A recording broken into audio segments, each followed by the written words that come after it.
আসসালামু আলাইকুম রহমতুল্লাহ বারকাতু।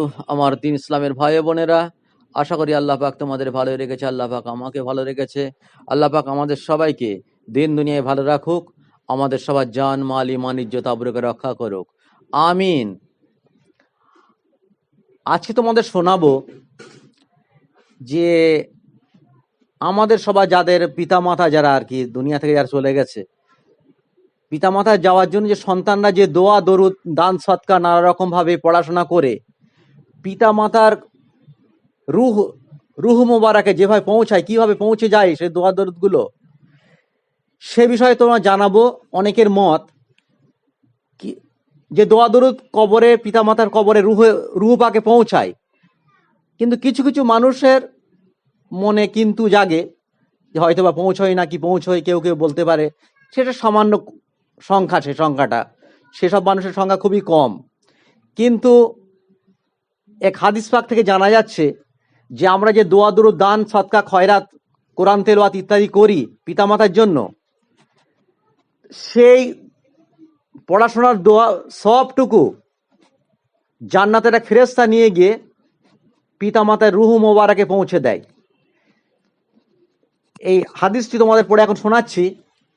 হাদিসটি বর্ণনাকারী হচ্ছেন আনাস রাদিয়াল্লাহু তাআলা আনহু। হযরত আনাস রাদিয়াল্লাহু তাআলা আনহু রাসূলুল্লাহ সাল্লাল্লাহু আলাইহি ওয়াসাল্লাম ইরশাদ করেন, কোনো ব্যক্তি যখন পিতামাতার উদ্দেশ্যে দোয়া দরুদ, কোরআন তেলাওয়াত, দান খয়রাত, সদকা ইত্যাদি করে, তখন একজন জান্নাত থেকে নূরের ফেরেশতা একটি খাঞ্চা নিয়ে হাজির হয় ওই দোয়ার মজলিসে। অর্থাৎ যেখানে দোয়া করা হয় ওখানে হাজির হয়ে যায় একটা নূরের ফেরেশতা জান্নাত থেকে। তারপর এক এক করে ওই দোয়া দরুদ, কোরআন তেলাওয়াত, দান সদকা সব ওই খাঞ্চায় সাজিয়ে নেয়। দোয়াকারীর হাত নামানোর আগেই ওই নূরের ফেরেশতা কবরবাসীর কবরের কাছে গিয়ে হাজির হয় এবং ডাক দেয়, হে গহীন কবরের অধিবাসী, এই দেখো তোমার জন্য তোমার সন্তানরা উপহার পাঠিয়েছে, গ্রহণ করো। তখন পিতামাতা রুহু ওই দান সৎকা ইত্যাদির সব গ্রহণ করে এবং খুবই খুশি হয়।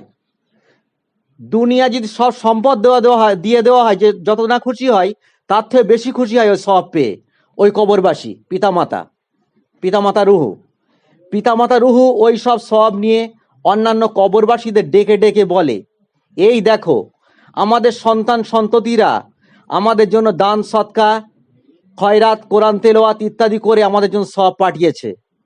তখন অন্যান্য ওই কবরবাসী পিতামাতা রুহু গুলো বলে, আমাদের সন্তান সন্ততিরাও ওই রকম দান খয়রাত দোয়া দরুদ কোরআন তেলাওয়াত করে সব পাঠায় আমাদের জন্য।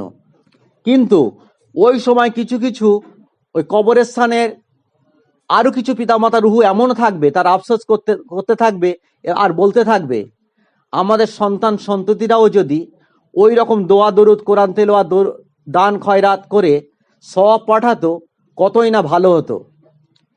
এই হাদিস থেকে যাহা জানা গেল, আমাদের সকলের উচিত পিতামাতার জন্য দোয়া দরুদ দান খয়রাত করা, কোরআন তেলাওয়াত করা ইত্যাদি পূর্ণময় কাজ করে পিতামাতার জন্য দোয়া দরুদ করা, এবং দুনিয়া থেকে যাওয়ার আগে দুনিয়াতে এমন সুসন্তান রেখে যাওয়া উচিত, সে যেন পিতামাতার জন্য পড়াশোনা করে একইভাবে সব পাঠাতে থাকে।